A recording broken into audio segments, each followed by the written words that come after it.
Aku berikan untuk menemukan manusia untuk tanpa Allah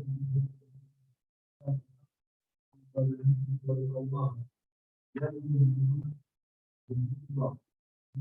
orang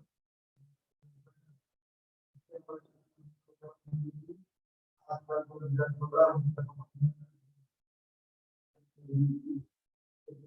dengan sedangkan kebetulan baik. Hadis ini hadis sahih riwayat Bukhari. Hadis ini diriwayatkan oleh Imam Bukhari dan Muslim. Hadis ini dari Abdullah bin Umar radhiyallahu anhuma bahwa Rasulullah Shallallahu alaihi wasallam bersabda, "Umirtu, aku diperintahkan." Jadi Rasulullah Shallallahu alaihi wasallam diperintahkan. Diperintahkan siapa? Allah Subhanahu wa taala. Allah Subhanahu wa taala memerintahkan Nabi Shallallahu alaihi wasallam. Jadi perkara ini bukan perkara yang dibuat-buat oleh Rasulullah, bukan hasil ijtihad Rasulullah, bukan hasil kehendak Nabi Shallallahu alaihi wasallam, bukan. Jadi di awal Rasulullah Shallallahu alaihi wasallam menegaskan dengan tegas, umirtu, aku diperintahkan, aku disuruh. Ya. Jadi ini adalah suruhan Allah Subhanahu wa taala, perintah Allah Subhanahu wa taala. Apa yang diperintahkan itu kepada Rasulullah Sallallahu alaihi wasallam yaitu an uqatilan nas, untuk memerangi manusia hingga mereka bersyahadat bahwa tidak ada ilah yang berhak diibadahi kecuali Allah Subhanahu wa taala. Itu yang pertama. Yang kedua adalah wa anna Muhammadan Rasulullah, bahwa Muhammad itu adalah utusan Allah Subhanahu wa taala. Yang kedua, yang selanjutnya adalah yaitu wa yuqimus shalah, mereka mendirikan salat. Salat yang mana? Salat yang 5 waktu. Karena di sini adalah aku diperintahkan, yang memerintahkan Allah Subhanahu wa taala untuk memerangi manusia hingga mereka bersyahadat, mengakui bahwa tidak ada ilah yang berhak diibadahi kecuali Allah dan Muhammad adalah utusan Allah. Wa yuqimus shalah, dan hingga mereka mendirikan salat. Jangan biarkan, perangi dia hingga dia mendirikan salat. Wa yu'tuz zakah, dan dia membayar zakat apabila sudah sampai pada nisab dan haul. Fa idza fa'alu dzalik, maka apabila mereka sudah melaksanakan hal yang demikian, sudah syahadat, sudah mendirikan salat dan membayar zakat. Fa idza fa'alu dzalik, apabila sudah mereka melaksanakan yang demikian, ya asamu minni dima'ahum wa amwalahum illa bihaqqil Islam. Ya, apabila mereka sudah melaksanakan itu semua, maka darah dan harta mereka akan dilindungi kecuali dengan hak Islam. Harta mereka, darah mereka akan dilindungi kecuali dengan hak Islam, dan perhitungan mereka ada pada Allah Subhanahu wa taala. Riwayat dari Bukhari dan Muslim. Ikhwatal Islam, yang pertama adalah hadis ini hadis sahih. Bahkan riwayat Bukhari dan Muslim, tingkatan hadis yang sangat sahih. Ya, yang tidak diragukan lagi. Jadi hadis ini adalah kuat. Yang kedua, hadis ini adalah diawali Rasulullah Shallallahu alaihi wasallam dengan kalimat umirtu. Aku diperintahkan.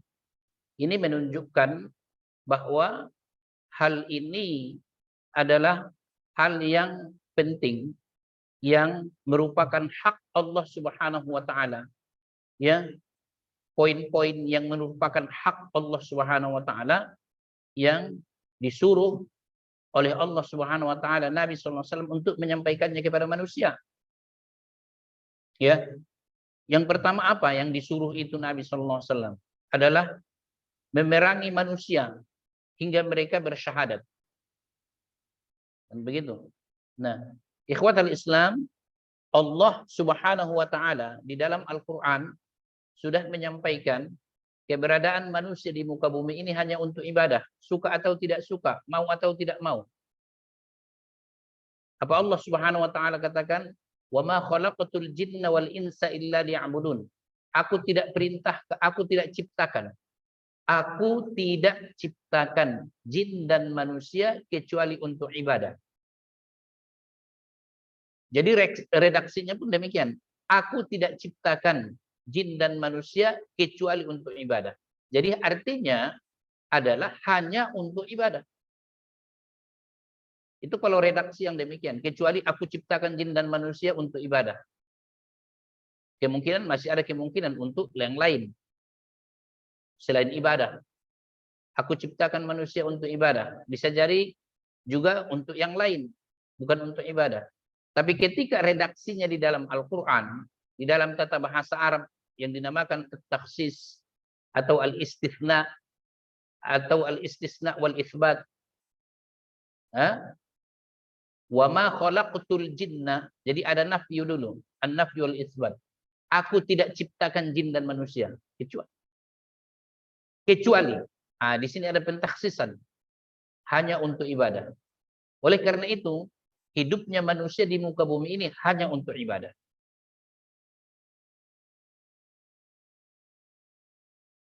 Allah yang menciptakan kita. Allah yang mematikan kita.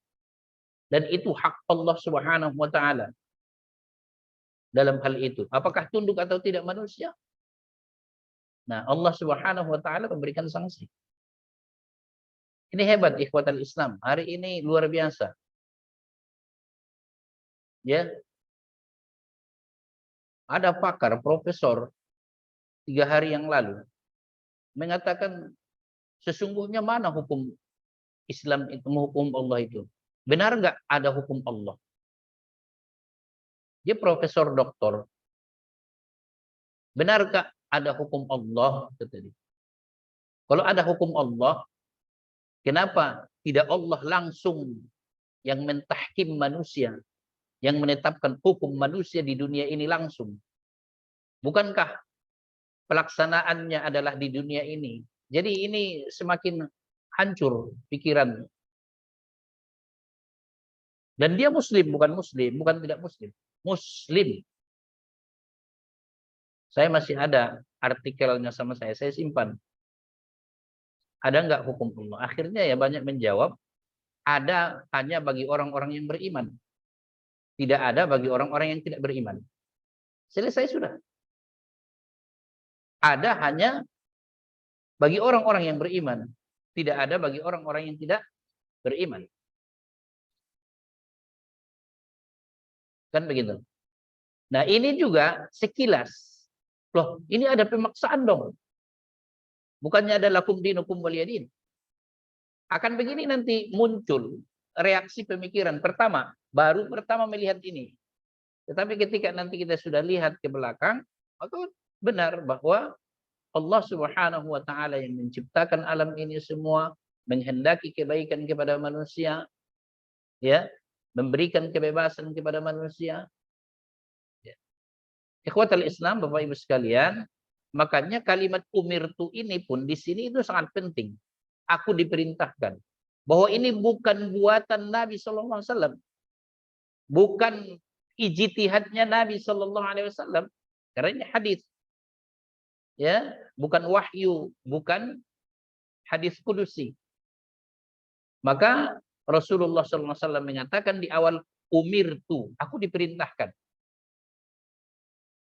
Ini perintah, jalankan perintah bahwa an uqatilan nas, bahwa aku memerangi manusia. Bapak Ibu, memerangi itu bukan membunuh. Bukan. Ya. Memerangi itu dimaksud di sini bukan membunuh. Jangan dipikir bahwa kalau dia tidak Islam saya bunuh. Keliru. Tidak, ya. Tidak. Maksud di sini bukan, ya. Nanti akan ada penguat daripada hadis ini. Jadi umirtu amaroni rabbi wal amru talabul fi'li ala wajhil isti'la. Jadi di sini wal amru, perintah itu adalah talabul fi'li ala wajhil isti'la. Annal amir au talib al fi'li yara annahu fi manzilati fawqa manzilatil ma'mur. Li'annahu law amara min man yusawihi summiya iltimasan. Nah, di sini adalah perintah itu perintah dengan sungguh-sungguh. Bukan hanya sekedar anjuran, tidak. Bukan anjuran. Saya dianjurkan untuk ini, tidak. Tetapi adalah perintah yang harus dilaksanakan dengan tegas, yang harus dilaksanakan dengan baik. Ya. Yaitu pertama, bagaimana mereka bersyahadat. Jadi artinya mengerahkan semua kemampuan dan potensi bagaimana orang ini supaya bersyahadat kepada Allah Subhanahu wa taala. Tidak hanya sekedar ajakan, sekedar enggak. Tetapi adalah perintah Allah Subhanahu wa taala bagaimana mereka benar-benar ya mengajak, bagaimana mengajak supaya mereka betul-betul benar-benar ya bersyahadat kepada Allah Subhanahu wa taala dan Rasulnya. Sekali lagi, keberadaan kita ini di dalam Al-Qur'an kita harus yakin, harus percaya dan harus terima. Sami'na wa ta'na. Saya dengar, saya tunduk. Ya Allah. Apa kata Allah? Wa ma khalaqatul jinna wal insa illa liya'budun. Tidak aku ciptakan jin dan manusia kecuali untuk beribadah. Beribadah kepada siapa? Kepada Allah Subhanahu wa taala. Beribadah kepada Allah Subhanahu wa taala. Oleh karena itu, Allah menciptakan kita, Allah mengadakan kita di dunia ini hanya untuk ibadah, selesai. Selain itu tidak. Maka apabila ada orang tidak beribadah, ya, menurut Al-Qur'an ini, konsep Al-Qur'an ini, maka dia adalah salah. Ya, keberadaannya di dunia ini bukan untuk hal lain-lain. Maka oleh karena itu, ibadah itu di mana saja kita hidup di dunia ini, ibadah itu di kantor, ibadah itu di masjid, ibadah itu di rumah, karena peruntukan kita hidup ini adalah untuk ibadah. Peruntukan kita untuk ibadah, Pak. Untuk ibadah, peruntukan kita di muka bumi ini. Tidak ada yang lain. Dan yang mempunyai bumi, semua makhluk ini Allah. Tidak ada yang lain. Mau lari kemana? Kan begitu. Ikhwatal Islam, baik Bapak Ibu sekalian. Jadi umirtu an uqatilan nas hatta yashhadu an la ilaha illallah wa anna Muhammadar Rasulullah. Nanti kita lanjutkan, kita diskusikan. Wa yuqimus shalah, mendirikan salat. Salat apa? Salat yang fardu. Sekali lagi salat fardu. Ya, salat fardu. Ikhwatal Islam, maka salat fardu ini adalah ya yang harus tegas kita menyuruh. Perangi kalau dia tidak sholat. Haran, bencihi. Jangan sayangi. Kan begitu, Pak. Kalau anak saya, ya begitu. Kalau dia sudah dewasa, perangi dia, bencihi dia kalau dia tidak sholat. Jangan sayangi dia kalau dia tidak sholat. Bagaimana? Bisa nggak kita demikian? Ya harus seperti begitu. Terutama kita adalah sebagai kepala rumah tangga. Ikhwatal Islam, sholat yang 5 waktu ya Pak, sholat 5 waktu. Kalau dia tidak sholat, menurut hadis ini perangi.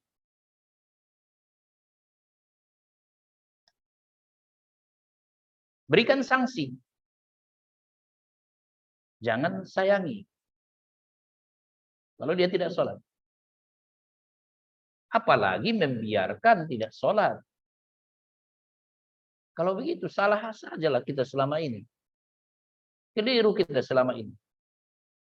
Membiarkan anak tidak sholat. Membiarkan anggota keluarga tidak sholat. Tegas. Ikhwatal Islam. Seorang sahabat senior. Sahabat Nabi SAW. Sahabat senior. Mu'adz bin Jabal. Mu'adz bin Jabal ini sahabat yang paling paham halal haramnya hukum Islam. Ya, dia paling paham hukum Islam tentang halal haramnya hukum Islam. Suatu ketika dia ingin memperjelas kepada Nabi sallallahu alaihi wasallam hingga dia mengatakan, "Ya Rasulullah, wahai Rasulullah, akhbirni bi amalin." Beritahu aku amal. Beritahu aku amal ya Rasulullah yang bisa memasukkan saya ke surga, tidak memasukkan saya ke neraka. Jadi ingin dia pastikan. Padahal ini termasuk ya sahabat senior, dia bertanya kepada Rasulullah, "Ya Rasulullah, beritahulah saya apa amal supaya saya masuk surga, tidak masuk neraka." Kan berarti apa ya? Dia nggak main-main lagi. Ingin memastikan ini. Ya, supaya saya masuk surga di akhirat, tidak masuk neraka. Kan seolah seperti itulah pikiran dia. Walaupun dia tidak bisa memastikan. Tapi ingin lebih memperjelas apa amalannya. Apa dia katakan? Apa dikatakan Rasulullah? Menjawab pertanyaan ini. Bahwa pertanyaanmu ini pertanyaan yang sangat penting. Laqad sa'alta an 'azim. Demi sesungguhnya engkau telah menanya sesuatu yang sangat penting. Wa innahu la yasir. Dan sesungguhnya mudah. Ala man yassarahu Allah taala alaih. Bagi orang yang dimudahkan oleh Allah SWT. Apa yang pertama? Adalah jauhi syirik. An ta'budullaha wa la tusyriku bihi syai'an. Jauhi syirik. Jangan main-main syirik. Apapun bentuk syiriknya. Pokoknya jangan bermain-mainlah dengan syirik. Karena syirik ini adalah di dalam ayat siapa yang menyekutukan Allah, wa may yusyrik billah faqad harrama Allahu alaihi jannah. Siapa yang menyekutukan Allah, maka Allah telah mengharamkan surga baginya. Itu satu. Hindari apa? Jangan Pak, jangan sedikit ataupun hal-hal yang berbau syirik buang dari rumah. Yakin kepada Allah Subhanahu wa taala. Buang dari rumah, Pak. Yang berbau-bau syirik. Tawakal kepada Allah. Berani, harus. Hal-hal apa saja yang berbau syirik? Yang ditaruh di dinding, yang di atas di atas pintu. Macam-macam. Apalagi jimat-jimat. Itu semuanya berbau-bau syirik. Jauhkan. Ikhwatal Islam. Pasal yang kedua apa? Amal yang memasukkan dalam surga, tidak masuk neraka. Pertanyaan dia. Yang kedua adalah sholat. Wa tuqimus sholat, dirikan sholat. Sholat yang mana? Sholat yang 5 waktu. Jadi tegas. Nabi SAW mengatakan sholat. Sholat 5 waktu. Kalau begitu, kalau dia tidak sholat, menghalangi dia untuk masuk surga. Makanya tegas bahwa perbedaan seorang mukmin dengan seorang yang tidak mukmin, seorang muslim yang tidak muslim adalah as-shalah. Para ulama mengatakan kalau dia salat dia muslim, kalau dia tidak salat maka dia keluar dari keislaman. Sebahagian demikian. Walaupun kalau Syafi'iyah menyatakan dia muslim tapi fasik. Fasik itu apa? Seorang muslim pelaku dosa besar. Dosa besar, Pak. Dosa besar.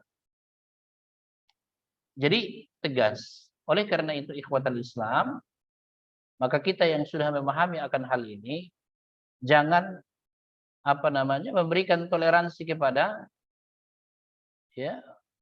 terutama keluarga kita. Wabil khusus anak kita, karena itu adalah tanggung jawab kita ya. Tanggung jawab kita ini kepala keluarga. Karena suatu saat kita akan berdampak bagi kita. Kenapa kita tidak perintahkan mereka? Tidak sholat. Dan makanya sholat itu adalah tidak ada istilah sholat bagi yang mampu. Ada enggak sholat bagi yang mampu? Tidak. Terus wanita yang haid, wanita yang nifas, itu bukan karena tidak mampu. Tapi itu karena larangan hukum syariah. Walaupun dia mampu, tidak boleh dia sholat. Mampu dia sholat, mampu. Nggak boleh sholat. Haram dia sholat. Kenapa? Karena melanggar larangan. Maka laki-laki, selain yang haid dan nifas, kalau dia tidak bisa berdiri, duduk. Tidak bisa duduk, berbaring. Bahkan, sekali lagi, saudara-saudara kita, keluarga kita, apabila suatu saat apabila terjadi musibah, mereka sakit di rumah sakit, tidak boleh dibiarkan tidak sholat. Ini paling biasa orang. Ketika sakit di rumah sakit, tidak sholat. Keluarganya membiarkan tidak sholat. Terus bagaimana ini? Haram hukum. Berdosa besar. Dosa besar. Kan dia Ustadz berbaring. Tayamum kan Pak. Tayamum dia. Kalau bisa dia tayamum, tayamum. Dia tidak bisa tayamum, ditayamumkan. Bapak tayamumkan, ibu tayamumkan. Bapak yang mentayamumkannya. Usap mukanya, usap tangannya. Sampai pergelangan. Habis itu apa? Suruh dia sholat. Sholatnya tidak menghadap kiblat, nggak bisa digeser-geser tempat tidurnya. Tidak mengapa. Sah, sah. Begitulah kondisi orang yang sakit. Sholat dia Pak, sholat. Tangannya nggak bisa digerakkan karena diimpus, nggak apa-apa sholat. Ikhwatan Islam, Bapak Ibu sekalian. Jadi berhenti sholat itu ketika dia tidak itu ya hanya tinggal disolatkan. Maka Nabi SAW dengan tegas mengatakan di sini, umirtu an uqatil. Aku diperintahkan untuk memerangi orang. Sekali lagi, di sini pun ketika ada bahasa, karena ada hadis yang lain, bukan membunuh ya Pak. Memukul itu pun bukan memukul. Katakan kan kita di dalam sebuah hadis disebutkan, apabila anak Anda sampai usia berapa? Berapa tahun Pak biar kita ajari anak sholat? 7 tahun Pak. 7 tahun itu sudah diajari. 7 tahun itu belum balik, baru mumayyiz. Rata-rata. Mumayyiz. Makanya sebetulnya anak pun mau dibawa ke masjid, lebih pasnya itu adalah ketika usia mumayyiz. Baru bawa ke dia ke masjid. Kenapa? Supaya dia tahu ada sholat berjamaah, ada masjid. Kalau di bawah mumayyiz, sebahagian ulama tidak menganjurkan untuk dibawa ke masjid. Kenapa? Karena dia akan lari-lari mengganggu orang yang sholat. Dan Imam Asy-Syaukani mengatakan orang yang di bawah mumayyiz itu kalau dia ditempatkan di tengah, itu memutus saf. Tapi kalau sudah mumayyiz, tidak. Nah hadis itu menyatakan, ajari anakmu untuk sholat apabila sudah sampai 7 tahun. Jadi kita orang tua sudah benar-benar harus mengajari anak ini bisa wudhu, bisa sholat. 7 tahun. Diajari wudhunya, bagaimana wudhu yang benar, bagaimana sholat yang benar. Bila perlu bawa ke masjid, praktek dia lihat. Apabila sudah mumayyiz. Sudah. Dan apabila sampai usia mereka 10, kata Rasulullah SAW, usia 10 rata-rata usia udah balik. Maka pukullah mereka apabila tidak sholat. Apakah yang dimaksud di situ menemplengnya? Tidak Pak. Haram, nggak boleh. Tapi apa? Mungkin dia istilah bahwa tunjukkan kepadanya bahwa Anda marah kalau dia tidak sholat. Misalnya apa? Memukul sedikit kakinya. Tidak boleh. Wajahnya apanya nggak boleh. Di dalam Islam itu dilarang. Apalagi di kepala ini. Itu Islam melarang. Tapi mungkin apa? Di kakinya. Sebuah isyarat bahwa kita marah kalau dia tidak sholat. Bukan kita senyum-senyum, ketawa-ketawa ketika dia tidak sholat. Nah, ikhwatal Islam, Bapak Ibu sekalian, Jadi ini sholat itu eh, yang diperintahkan dengan tegas lah dalam berbagai hadis tentang sholat ini. Sampai sekali lagi adalah Mu'adz bin Jabal itu menegaskan apa amal. Jadi kan tegas itu yang akan bisa memasukkan saya ke surga dan menjauhkan saya dari api neraka. Ya, itu tadi adalah yang pertama, bagaimana jangan membuat syirik. Karena kalau dia sholat pun, sholat terus. Tapi ketika perbuatannya adalah banyak syirik, nggak ada ininya. Syirik. Rumah penuh dengan kesyirikan. Dia suka dengan hal-hal yang berbau syirik. Sedikit-sedikit menemui orang pintar. Sedikit-sedikit meramal akan kehidupannya. Ya, ini tidak ada gunanya ibadahnya. Maka oleh karena itu yang pertama itu adalah memurnikan akidah hanya kepada Allah Subhanahu wa taala. Yang kedua adalah tadi salat. Salat di sini adalah salat fardu. Salat fardu ya, Pak. Karena salat fardu ini adalah ada sanksi kalau tidak dilaksanakan. Semenjak dia hulum. Semenjak dia dewasa. Ya, dia sudah balik sampai kapan? Sampai meninggal dunia. Mulai dia balik, persiapannya mulai dari usia 7 tahun. Ya, mulai dari usia 7 tahun. Makanya sekali lagi adalah mau ke masjid pun kalau dia sudah usia mumayyiz 7 tahun silahkan dibawa. Dan tidak boleh seseorang untuk menggeser. Anak-anak di belakang. Boleh nggak demikian? Nggak boleh, Pak. Anak-anak belakang, nggak boleh. Ya, kecuali sekali lagi di bawah mumayyiz. Kalau di bawah mumayyiz boleh nggak dia bawa ke masjid? Boleh. Tetapi orang tuanya tanggung jawab penuh. Jangan sampai anak ini mengganggu orang sholat.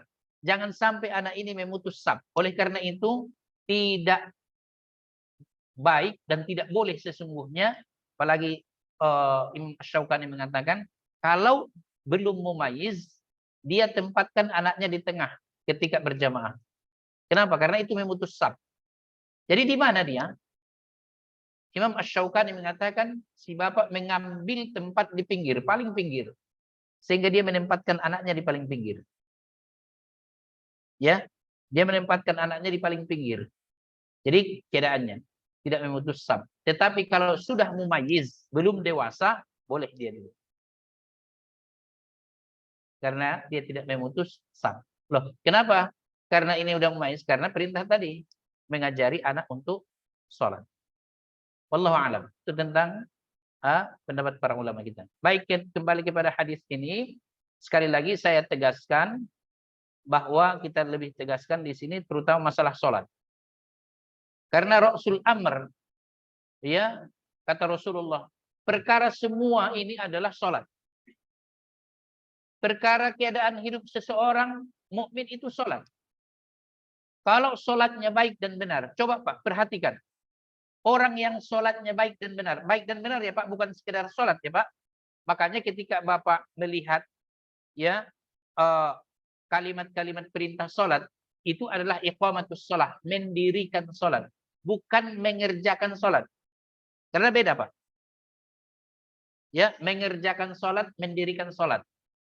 Kalau dia kerjakan, ya yang penting dikerjakan. Berdiri atau tidak, itu dia nggak peduli. Berdiri bangunannya atau tidak, dia peduli. Bagus atau tidak, dia tidak peduli. Tapi kalau mendirikan, pasti dikerjakan dengan baik hingga dia berdiri. Utuh. Aduh. Jadi yang kita diperintahkan itu adalah mendirikan sholat itu.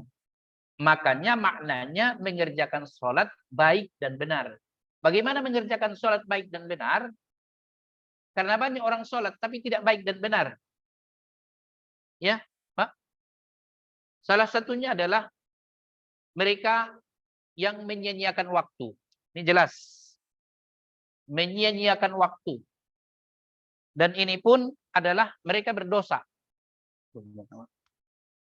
Mereka ada berdosa. Kenapa? Karena Allah Subhanahu wa taala telah berfirman, "Innas salata kanat 'alal mu'minina kitaban mauqutah. Sesungguhnya salat bagi orang-orang mukmin itu telah ditetapkan waktunya. Ditentukan waktunya. Maka ketika waktu zuhur datang, Allahu Akbar, seorang mukmin yang tidak ada uzur, maka dia harus langsung sholat. Tinggalkan pekerjaan yang memang bisa ditinggalkan. Kecuali ada uzur syar'i. Uzur syar'i itulah makanya ada waktunya. Waktu sholat itu wajibul muwassa'. Wajibul muwassa' itu wajib yang waktunya luas. Seperti misalnya sekarang zuhur sekitar jam, oke lah misalnya jam 12 sampai jam 3. Itu kan luas. Tetapi luas itu bagi orang yang punya uzur. Jam 12 dia tidak bisa. Oke, mundur. Kenapa? Karena ada uzur. Dia musafir. Atau dia ada urusan yang berkaitan dengan masyarakat banyak yang tidak bisa ia tinggalkan pada saat itu. Nah, sudah. Nah, sekarang masih banyak yang menunda-nunda sholat. Sudah azan, padahal dia di rumah. Dia di rumah saja. Dia tidak langsung bergegas untuk melaksanakannya. Salah, keliru. Ya, satu. Yang kedua adalah pekerjaan sholat. Lihat Pak, orang yang sholat banyak. Tapi apa? Dengan kecepatan yang tinggi. Kecepatan tinggi. Ikhwatal Islam, ada sebuah hadis Rasulullah Shallallahu Alaihi Wasallam. Saya dilupakan awal hadis ini. Tapi jelas bahwa sholat mereka itu salah karena apa? Karena wabil khusus. Hadis itu begini. La sholata liman lam yuqima sulbahu fir ruku'i was sujud. Atau kama qala Rasulullah SAW. La sholata liman la yuqima sulbahu atau zahrahu. Begitu ya. Kira-kira. Jadi artinya tidak ada sholat bagi orang yang tidak meluruskan punggungnya di saat dia ruku dan sujud. Tidak ada sholat bagi orang yang tidak meluruskan punggungnya, punggung belakang ini ya. Tidak ada sholat bagi orang yang tidak meluruskan punggungnya pada waktu ruku dan sujud. Nah, para ulama kita mensyarah hadis ini adalah intinya tidak ada tumakninah dalam ruku dan sujud. Kenapa? Karena tergesa-gesa. Karena dia tergesa-gesa, terlalu cepat. Kecepatan tinggi. Nah, ini juga adalah keliru. Nah, jadi dia sholat, tapi tidak bermanfaat sholatnya. Jadi bagi kita adalah sekali lagi, mengerjakan sholat ini dengan sebaik-baiknya. Heran kita. Bahkan jangankan perorangan, Pak. Imam pun masih ada dengan kecepatan tinggi. Hingga terkadang tidak bisa diikuti Fatihahnya. Saya herannya terkadang kalau dia baca Fatihah jahar, kenapa pelan? Alhamdulillahirabbil alamin, arrahmanirrahim, maliki yaumiddin. Kan minimal kan begitu. Benar enggak? Ya kan, Pak? Tapi kenapa ketika sirnya Bismillahirrahmanirrahim, alhamdulillahirabbil alamin, arrahmanirrahim, maliki yaumiddin? Apa mungkin karena enggak didengar orang? Enggak didengar orang, sehingga apa? Sehingga tidak perlu dia pelan. Kan begitu. Seharusnya apa? Walaupun dia dalam keadaan sir, alhamdulillahirabbil alamin, arrahmanirrahim, maliki yaumiddin. Kan begitu. Ini sampai saya ada imam di sebuah masjid. Ya, bukan masjid sih, musholla. Itu kecepatan tinggi. Jadi apa? Sampai seandainya kita timer itu kita bikin, itu kemudian sudah ya Pak, baru disuruh dia membaca secara jahar separuh itu. Nah, sampai sekarang mungkin dia pakai satu napas. Alhamdulillahirabbil alamin. Fatihah kita terkadang baru sampai kepada ihdinas siratal mustaqim, dia udah rukuk langsung. Belum lagi ketika rukuk dan sujudnya, ketika sujudnya, ya, kalau kita baca, saya baca subhanakallahumma rabbana wa bihamdika allahumma ghfirli, karena dekat rumah, Pak. Kalau nggak bisa agak saya jauh karena waktu terkadang, ya sholat di situ. Ya kan? Pernah saya sholat, nggak cukup. Padahal hanya membaca subhanakallahumma rabbana wa bihamdika allahumma ghfirli. Harus apa? Subhanallah. Subhanallah bihamdi. Baru ikut rukuk. Bagaimana ikhwatal Islam? Jadi bukan hanya sekedar kita sholat, tetapi adalah bagaimana melaksanakan sholat dengan baik dan benar. Pantas Rasulullah mengatakan apa? Pokok semua perkara adalah as-sholat. Sholat. Maka lihat Pak, kalau orang yang insya Allah bagus sholatnya, terjaga waktunya, maka yang lainnya itu akan bisa baik. Ketika dia sholat malam akan bertahan sholat malamnya. Ketika dia melaksanakan ibadah-ibadah lain, itu akan baik. Tapi ketika sholat yang 5 waktu ini berantakan, dan asarnya, pengaruhnya pun demikian. Oleh karena itu, makanya, kan ada istilah, ada sholat yang sadar, ada sholat yang tidak sadar. Ada sholat, Pak, sholat tidak sadar dia sholat. Bacaannya pun dia tidak tahu. Baca aja. Ketika rukuk dia tidak tahu makna rukuknya. Ketika sujud dia tidak tahu makna sujud yang dia katakan itu tidak tahu. Wah, susah banget dong. Ya memang makanya Rasulullah SAW mengatakan harusnya belajar sholat itu semenjak usia 7 tahun. Bukan usia sesudah kita lewati itu, enggak. Usia 7 tahun. Mengajari sholat itu termasuk mengajari Fatihahnya. Kan begitu. Ini untuk koreksi kita sendiri, untuk kita sendiri. Termasuk saya sendiri. Semua kita, sama kita. Kita lalai. Terkadang kita berpikir, kenapa ya dulu orang tua demikian? Kan begitu. Jadi oleh karena itu, mari ikhwatal Islam, hal ini. Karena ini sangat penting. Ini dunia dan akhirat, Pak. Saya mohon maaf, bukan mau membeda-bedakan ilmu pengetahuan duniawi dengan ini. Enggak. Semuanya itu sama, mengantar kita kepada kebaikan. Terkadang kita ini lebih memprioritaskan hal-hal yang yang lain daripada hal-hal yang berkaitan dengan agama anak-anak kita. Wabil khusus di sini adalah sholat itu. Saya pernah ingat betul, ini mungkin sudah pernah saya sampaikan di sini. Saya bawa jamaah umroh dari Jakarta. Berpendidikan umumnya menengah ke atas. Karena dia adalah salah satu manajer di perusahaan besar. Dia apa? Sampai di Madinah, Pak. Enggak bisa keliru wuduknya. Saya katakan keliru ini. Dia nyuci tangannya, Pak.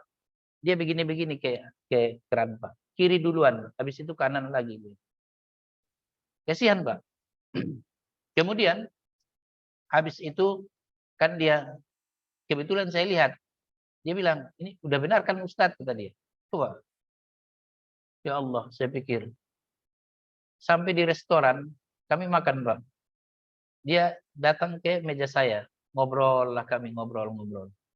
Apa dia bilang? Nikmat benar ya ibadah ini, masjid, begini-begini. Cuman saya benar Ustadz, sangat awam tentang sholat. Ya, mungkin dia kepikiran tadi. Apa yang dia katakan, Pak? Inilah mungkin kekeliruan, entah kesalahan apa. Ayah saya dulu itu tidak pernah mengajari saya tentang sholat. Allahu Akbar. Jadi itu yang dia datakan. Dia sampaikan ada sebuah penyesalan.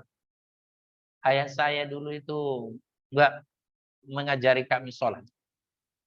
Jadi saya bilang, udah enggak, Pak. Bapak harus doakan orang tua. Kan doa orang tua sudah enggak ada. Jadi ikhwatal Islam, Bapak Ibu sekalian, benar. Saya lebih hampir kagetnya, Pak. Ya memang begitulah. Saya satu pesawat di Garuda, saya kebetulan dibawa rombongan VIP. saya duduk di bisnis kelas. Itu istrinya Kapolri. Istrinya Kapolri. Kapolri yang masih aktif. Hingga kami pada saat itu berhenti di Medan, ya, kemudian transit di Medan karena kebetulan pesawat-pesawat yang kecil. Kemudian itu sampai Kapolda Medan masuk. Jadi apa Pak? Istrinya Kapolri, kebetulan bukan jamaah saya, tapi saya ada di situ, dekat satu barisan. Tayamum, mau ketawa saya. Dia tayamum persis, kan saya tidak sebutkan orangnya ya Pak, nggak ada, Bapak, Ibu nggak tahu, sehingga saya tidak menginikan orang lain. Tidak, hanya sekedar ini saja. Berarti istilahnya apa? Sudah menengah ke atas lah ya Pak, istrinya. Dia tayamum begini Pak, saya kebetulan di sampingnya. Dia dengan travel terkenal di Jakarta ini. Jadi dia begini, dia kumur-kumur.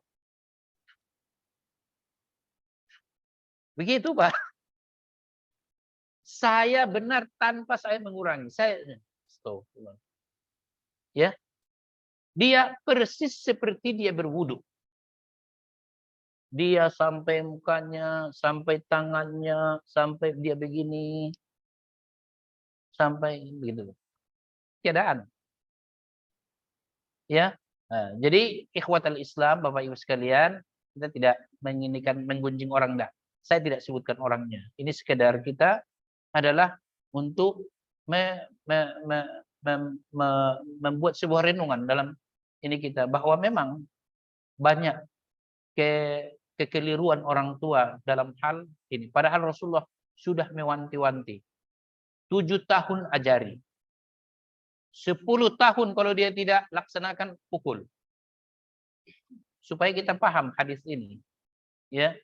Karena itu adalah perkara yang sangat penting dalam hal ini. Baik ikhwatal Islam, maka oleh karena itu mari kita fokus Pak. Salat. Insya Allah, kalau salatnya benar, insya Allah yakinlah. Karena Rasulullah SAW mengatakan, "Idza ra'aital 'abda ya'tadul masjid, fashhadu bi anna lahul iman." Kalau Anda melihat seseorang, dia membiasakan dirinya salat berjamaah di masjid. Ya'tadul masjid, ya'tad itu membiasakan selalu bersalat berjamaah di masjid. Asyhadu bi anna lahul iman, bersaksilah bahwa itu orang iman, orang yang beriman. Maka bersaksilah itu orang beriman, kata Rasulullah SAW. Dari apa? Dari sholatnya. Maka benar Pak, kalau mau mencari karyawan Pak, cari orang yang karyawan, yang profesional di bidangnya, dan dia sholatnya tidak tinggal, terutama sholat berjamaah. Yakinlah, memberikan perusahaan Bapak pun ke dia, insya Allah dia akan amanah. Dia tidak akan korupsi Pak.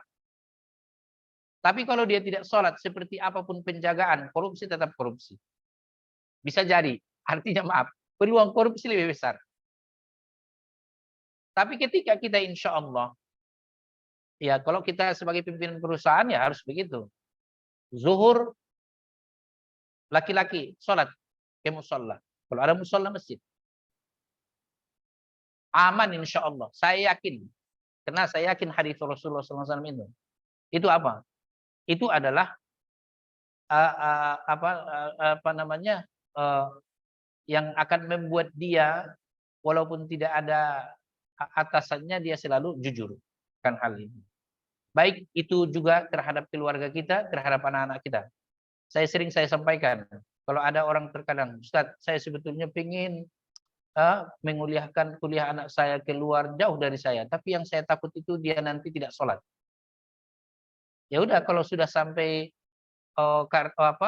mahasiswa tingkat SMA udah mau pergi, baru di situ ya terlambat. Harusnya apa Bang? Dari SD anak itu sudah terbiasa sholat, apalagi sholat di masjid. SD dia sholat terbiasa ke masjid, SMP, SMA, nanti dia jauh, nggak usah khawatir. Kalau begitu, ya disitulah pentingnya kita memang pendidikan agama ini. Dan apabila yang terpenting apa Pak? Apa yang terpenting? Ketika kita meninggal dunia, anak kita seperti itu, Masya Allah. Kita akan mendapatkan hadiah terbesar. Hadiah yang paling mahal. Dari mana? Dari anak kita melaksanakan itu. Sampai kita meninggal dunia. Kita meninggal dunia. Makanya Pak, kalau kita ajarkan anak kita, apalagi Al-Quran, kita habiskan harta kita untuk anak kita bisa membaca Al-Quran dan menghafal Al-Quran, di akhirat dia akan cari kita untuk memakaikan mahkota ke kepala kita. Tapi kalau hanya kita ajari anak kita duniawi, maka dia tidak akan mengingat kita nanti ketika kita sudah meninggal dunia. Tapi kalau anak kita ahli ibadah, dia apalagi Al-Quran, khusus Al-Quran ya Pak. Orang tua, bapak yang mengajarkan anaknya, menginfakkan hartanya untuk mengajari anaknya Al-Quran, menghafal Al-Quran, maka apa? Maka dia kelak nanti mencari ayah ibunya di akhirat. Untuk apa? Untuk memakaikan mahkota. Tapi ini yakin hanya bagi orang-orang yang yakin hadis. Karena sekarang ada lagi seorang doktor, Bapak tahu kan Pak, yang mengatakan sekarang ini sebetulnya tidak perlu lagi kita memperbanyak orang-orang yang hafal Quran. Tidak perlu lagi menyuruh anak kita hafal Quran. Kenapa? Karena untuk mengetahui Al-Quran sekarang sudah sangat mudah di gadget. Jadi nggak perlu. Itu ada Pak. Kalau Bapak lihat di ini, dia doktor. Jadi tidak perlu. Sebetulnya sekarang Muslim nggak? Muslim Pak. Tidak perlu lagi menyuruh anak untuk menghafal Al-Quran. Jadi sekarang ini sebetulnya kita tidak perlu lagi orang-orang penghafal Al-Quran. Itulah intinya. Jadi kan sudah yang tidak paham. Tapi ada hadis-hadis, Masya Allah. Ya, terutama yang mengajari anaknya menghafal Al-Quran. Hafal itu tidak harus 30 juz ya Pak. Ya, orang yang disebutkan. Saya juga sesudah baca hadis keterangan itu, tidak rupanya yang harus 30 juz. Ya, tetapi mereka yang memang menghafal bahagian daripada Al-Quran pun dan mereka mengamalkan dan mengajarkannya, Masya Allah. Dia kelak akan mencari ayah dan ibunya di akhirat dengan membawa mahkota untuk dipakaikan kepada ayah dan ibunya. Barakallahu li wa lakum. Masya Allah, itu luar biasa Bapak Ibu. Jadi saya agak lama menerangkan tentang sholat karena ini kunci. Rumah tangga yang menjaga sholatnya dengan baik, insya Allah itu rumah tangga nyaman, tenang, dan baik. Walaupun secara finansial mereka itu pas-pasan. Rumah tangga yang tidak menjaga sholatnya akan susah. Walaupun mereka orang kaya dan pejabat. Kita lihat saja.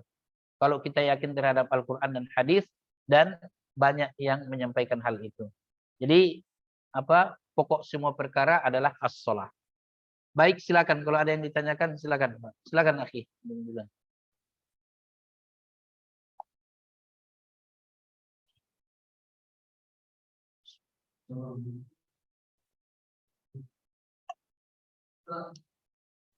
Ya.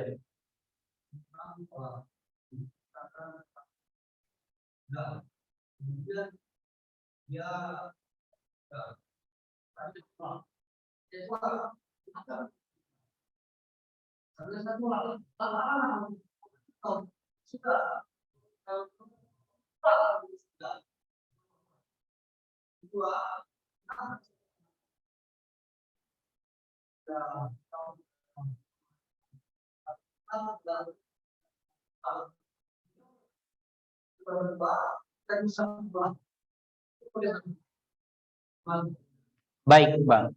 Jadi yang pertama adalah jangan pernah berhenti amar ma'ruf nahi munkar. Itu dasar. Jangan pernah berhenti untuk amar ma'ruf nahi munkar, mengajak kepada apapun, termasuk menyuruh sholat. Jadi tidak, itu dasar pertama. Kita merubah strategi itu boleh. Ya, hari ini saya coba lihat bagaimana perkembangannya. Besok saya ini. Nah, jadi semacam mengeluh dan menetapkan diri, udahlah, ayah nggak mau lagi mengajari kalian sholat kalau karena nggak mau, nggak bisa. Atau dia mengeluh, ya udahlah, cuman segitu kemampuan saya, nggak. Jadi tetap kita, apalagi orang tua. Yang kedua Pak, ada satu hal yang sangat terpenting yang kita terkadang lupa Pak. Orang tua ke anak itu Masya Allah luar biasa doa. ada kekuatan doa. Coba selalu kita mendoakan, wabil khusus terkadang masalah-masalah anak kita. Dan carilah waktu dan tempat yang terbaik untuk berdoa secara syar'i. Doakan dia, luar biasa. Ya, sekali lagi ayah atau ibu dengan anak.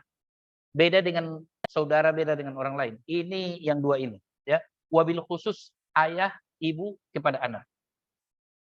Ibu, ayah kepada anak beda lagi. Itu satu. Jadi jangan pernah kita berhenti. Beratkah? Berat. Siapa yang mengatakan itu ringan? Enggak ada. Berat, Pak. Tanggung jawab kita berat. Bahkan terkadang secara manusiawi kita apa? Ada rasa kesal, ada rasa apa? Tetapi ya inilah seperti apapun. Dan insya Allah itulah bahagian kita. Itu bahagian kita yang akan diberikan oleh Allah Subhanahu wa taala. Inna 'idhamal jazaa' ma'a 'idhamil bala. Sesungguhnya besarnya sebuah pahala segaris lurus dengan beratnya sebuah tantangan yang kita hadapi. Oke.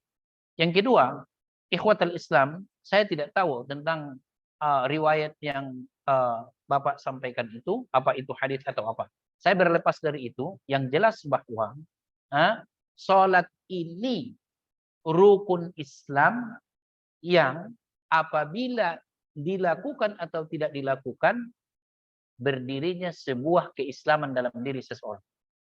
Sehingga Ibnu Taimiyah mengatakan, orang yang meninggalkan sholat itu adalah, beliau mengatakan, ini dia ya, Ibnu Taimiyah, itu adalah kafir yang nyata. Kalau Syafi'i mengatakan tidak. Kenapa? Karena dia masih yakin terhadap bahwa itu kewajiban. Dia yakin. Tapi dia tidak laksanakan. Maka Imam Syafi'iyah mengatakan mereka adalah fasik. Fasik itu apa? Masuk kategori pelaku dosa besar.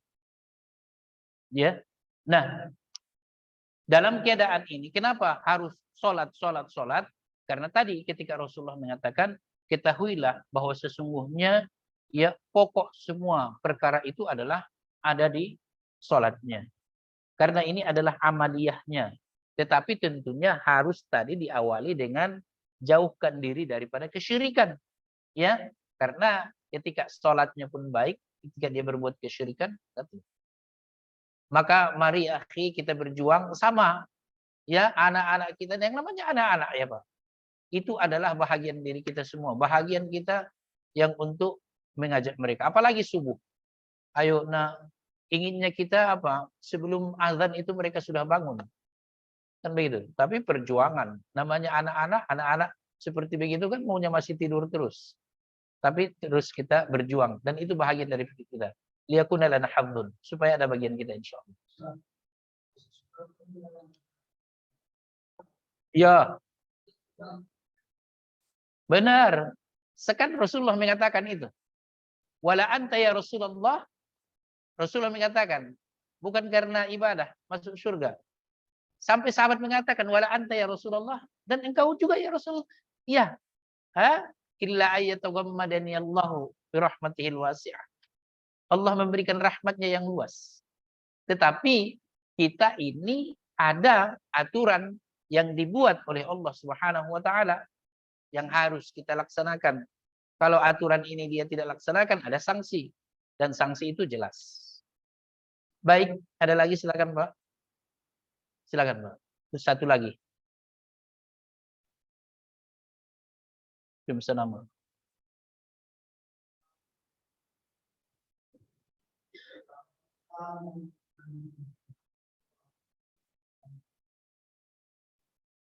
Dijamak ya, Pak. Ya, oke.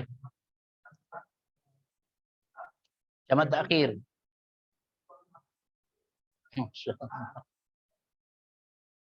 Baik, Pak. Sebetulnya dua-duanya adalah diperbolehkan ya, Pak. Ya. Bapak mau melaksanakan di maghribnya dulu baru isyanya, ya. Sama-sama punya dalil akan hal itu. Atau Bapak mengerjakan isya dulu baru maghribnya, ya. Tetapi mana jumhurul ulama yang paling banyak mengatakannya? Yang paling banyak adalah para ulama mengatakannya, sholatkanlah waktu dia. Kalau maghrib ya berarti maghrib dulu baru isya.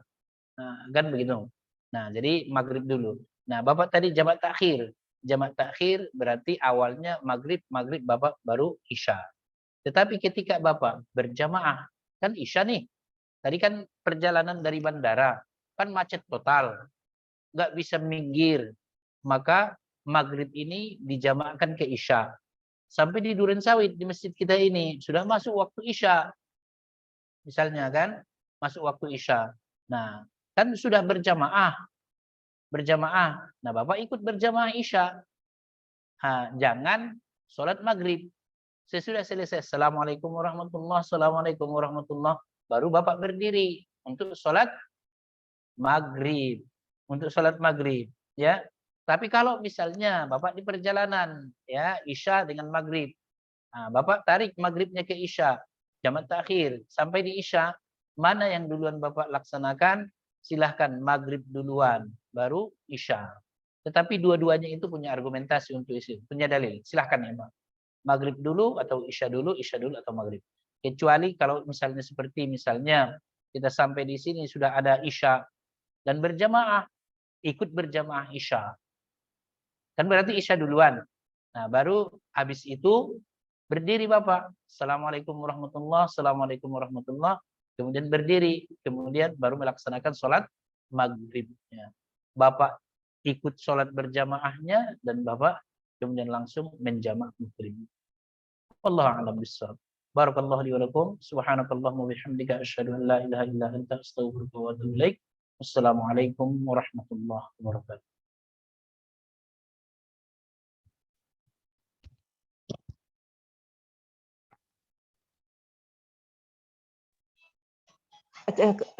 Surat kafaratul majelis.